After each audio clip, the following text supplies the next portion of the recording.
you hear all the glamour. You hear about, wow, you fundraised $500 million, but you don't hear about all the failures before we got to the success, right? I mean, that's why we're here. We want to add value. We want to disrupt the market by providing something that's going to really change things.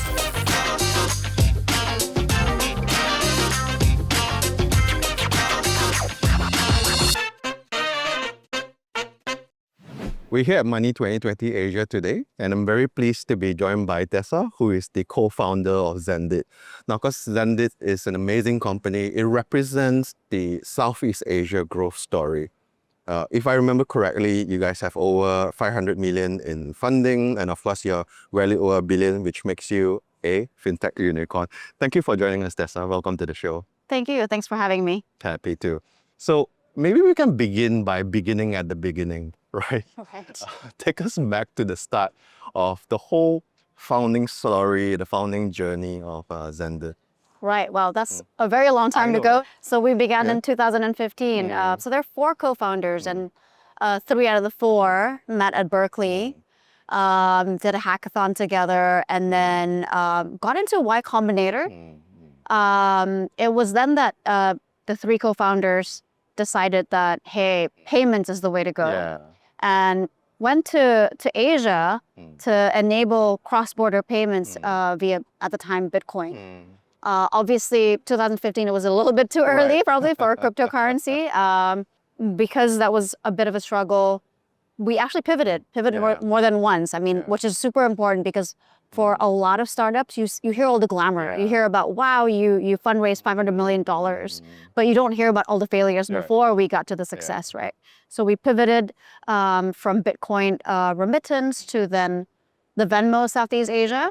And then while we were doing that, as it turns out, some of the payment engines that we built was not yet available in places like Indonesia. And merchants started going, hey, can you do this for us? And that was when we got into B2B payments. And I find it so interesting because when I speak to a lot of founders, sometimes they fall into this trap of kind of falling in love with their own product, right? And because it's your baby, you don't want to give it up for no reason. So at the point when you and your co-founders decide to pivot, how did you know it was time? And how can you advise other founders to know when it is time to kind of let go and go a different direction? Yeah, I mean, look, as a startup that's backed by venture capital, you're committed to playing the game. Playing the game as in, hey, it's about fast growth. It's about taking over the market. It's about delivering that value to your investors. For us, how did we know? It was because that traction just didn't show, right? It's all about, again, fast growth. It's all about how do we get the rocket ship to launch. When we saw that it was not as expected, that's when we thought, hey, what else? I mean, as a startup, what do we want to do actually? We want to solve an actual problem. So it's not about I'm wedded to this problem that I think exists and it doesn't. It's about what's a real problem where we can help people or companies and markets. So I guess the focus should shift away from the vehicle in which you use to solve the problem, but really determine that kind of issues and the core ideas that you want to and pivot according to what's in the core. I mean, that's why we're here. We want to add value. We want to disrupt the market by providing something that's going to really change things, like in payment, but figuring out how do we do payments differently? How do we enable instant payments, which didn't exist in 2015, 2016. So yeah, for all your founders, don't be wedded to the actual idea. Be wedded to solving actual real problems. Profound note to pass on to the founders. But it's ironic, right? Because when we think about where payments is today, it's come a full circle. At the point when you guys started thinking about crypto, thinking about Bitcoin as payments, as you said, it's very early. Not many people has found the right product market fit. The thesis was strong, right? Yeah, correct. I'm sure you guys had the thesis as well. But now it's come a full circle. I mean, there's a lot of major players that's going all in. Regulations are starting to come into place. Do you think this is a space that you guys want to relook at, or are you still very much focused on your current mission? I mean, look, I think when you talk about cryptocurrency or maybe even stable coins, they're actually, taking a step back, payments, there's quite a lot of players in the ecosystem, right? There's a lot of room to play. There are, like, a lot of consumers don't know that when you want to send money from point A to point B, it takes basically a whole village, right? There are banks involved, there are parties like us, startups like us involved, and everyone else in between. So I think definitely 2025, there's a lot of potential now to be looking into how do we collaborate with those, maybe in the stablecoin space and all the likes, to enable payments to be sent very quickly, instantly even. I think it's definitely something that's a good opportunity, and we're already trying to work together with some of these other partners. So it sounds like you're open to it, but you're not going to jump in both fits just yet.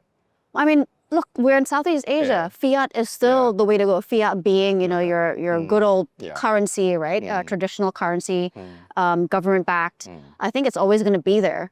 But it's all then about collaboration. It's all, again, about solving customer problems. Right, going back to that core of it, right? Yes. And earlier you described Xendit as the Venmo of Southeast Asia.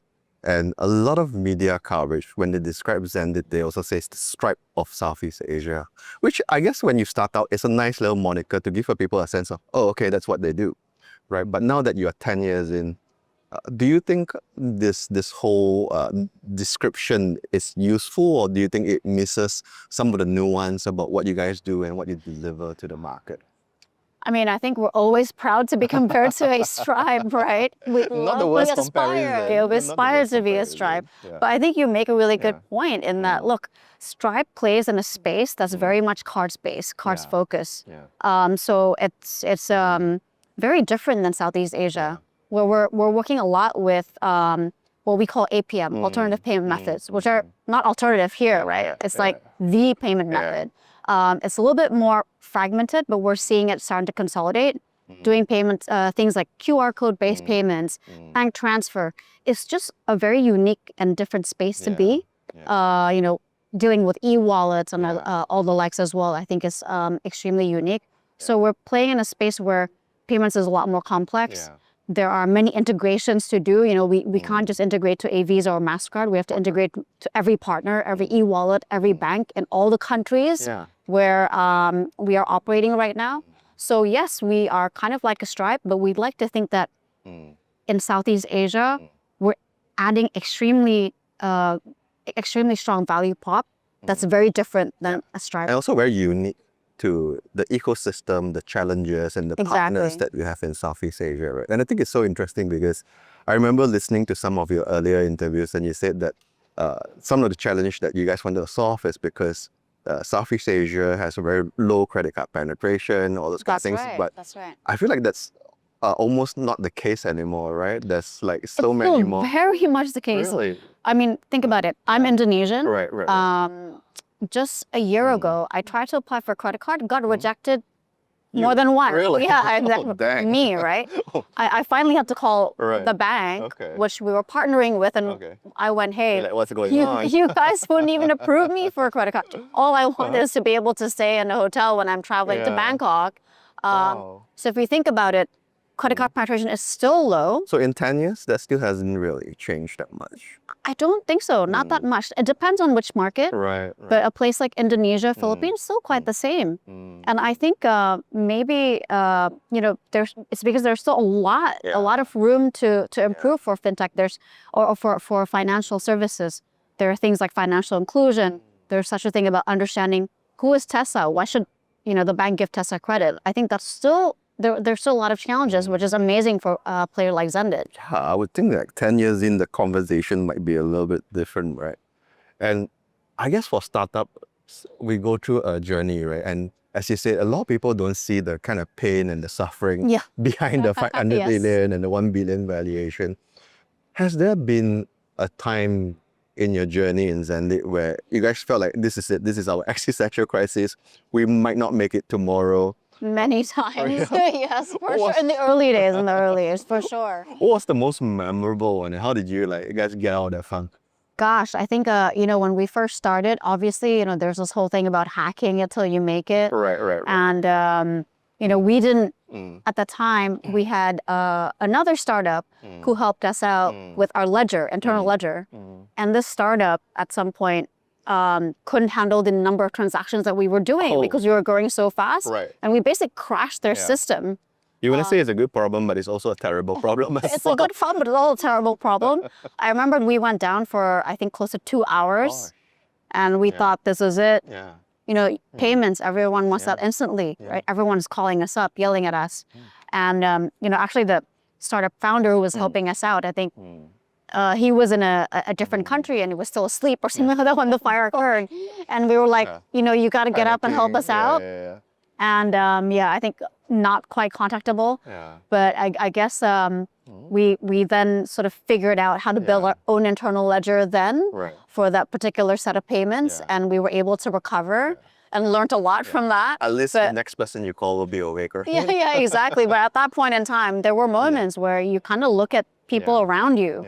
I remembered being at our office, which is actually a house, right? It was like the Silicon Valley or Asian version of a Silicon Valley garage. That's how you and me. Exactly. It was like in our small house and just looking around going, wow, we may not be alive tomorrow. What's going to happen with all these eager young folks who are helping us do this mission of building payments in Indonesia? So very exciting times. Yeah, I'm sure. How did you regain the trust though? Because I'm sure like at that point, 2015, 2016 was a very different time. That was the time where a lot of e-commerce firms, a lot of banks are still very iffy about fintechs and not really sure, right? So then they took a chance with you guys and then that thing went down. What steps do you take to regain the trust? I mean, look, again, you brought up a really good point. It was a long time ago. There weren't many fintechs. But just as a reminder also, there weren't any other players providing instant payments like we did. So there weren't many challengers, right? They had to kind of cope with our system. But obviously, we rebuilt the trust by increasing our reliability. We went through the rounds of all the companies that were using us. We explained the situation. We explained how we were going to mitigate this going forward. And, because of such a good communication, I think they stayed with us. A lot of the customers who were around then are still around with us now. That's amazing. And I guess on the flip side, we spoke about existential crisis, right? What about a moment where you and your co-founders sat down and like one pivotal time in your company, like, this is it, guys. I think we've made it. Like, what was that moment for you guys? Wow. Okay. I mean, I feel like us founders, we have such high standards for ourselves. I'm not even sure. Yeah, that's true. To some degree. I'm not sure even now we can say, hey, we've made it. Yeah, I think we feel like there's still so much more. a mission, so much more to do. But really, and I think the unique part with us was we became a unicorn during the pandemic. So a lot of us were just in our rooms, in our house, in our houses. There was no big party to celebrate. So, you're a little bit crazy. Yeah, exactly. It was like, great, we're a unicorn, we're somewhat in the news, but there wasn't really a huge celebration together, which I think was a little bit unique, right? Usually you'd probably have, hey guys, like amazing, So I think that maybe is good. It kept us humble and it keeps us humble now. But do you think there will be a point in which you and your co-founders would actually sit down? Is there a milestone where you're like, I think we finally made it? Or do you think it's a never-ending kind of treadmill that you guys are going on? I mean, for sure, we dream about one day maybe of a public listing. Right. That would be an amazing sign where we can give that value back to our investors and also kind of build a company that lasts, right? I think that it's all really about that, right? Building a company that lasts, that can maybe hopefully outlive us and continue to add value in Southeast Asia. Speaking of which, of course, so when you think about IPO, profitability is really important. And of course, this whole epidemic of zombie unicorns in the Silicon Valley and whatnot. What is, like, I'm sure when you think about going IPO, you are really building out your path to profitability. What are some levers and how are you guys going to get there? Yeah, I mean, look, payments in Southeast Asia particularly is quite a low margin business. Famously so, Yeah, so really when you think about payments, you think about volume and that ability to scale, which is why we're now in 5 markets, right? We process anywhere north of $40 billion of payments per year. Amazing. And, that's really all about that, right? Getting the volumes, bringing in the volumes, and adding that value in wherever we're going to be in Southeast Asia, as well as more. And do you think Southeast Asia has what it takes to build the next payments giant? Do you think there will be a time where people won't be saying the Stripe of so-and-so, but the Xendit of so-and-so? I mean, we certainly hope so. I mean, if you look at it in the payment space, there aren't really many other contenders in Southeast Asia. So we hope to be that name. We hope to be the Xendit. So the next Southeast Asian unicorn, someone's gonna be like, hey, you're the Xendit of so-and-so market, That's right? the goal, Yeah, right? yeah, that's definitely the goal. All right. So before I let you go, Tessa, what exciting things are you guys working on, from product stacks to whatever that you guys are excited about? Give us a sense into that. Yeah, I mean, look, we want to be a true Southeast Asian or the Southeast Asian company that merchants, global, international merchants are thinking about when they want to expand to Southeast Asia. To truly consolidate, 5 very different markets and more, I think is much more difficult than you think, right? People tend to say, hey, Southeast Asia is just one place. It's not. So different. Exactly. Every market is different. There are different languages.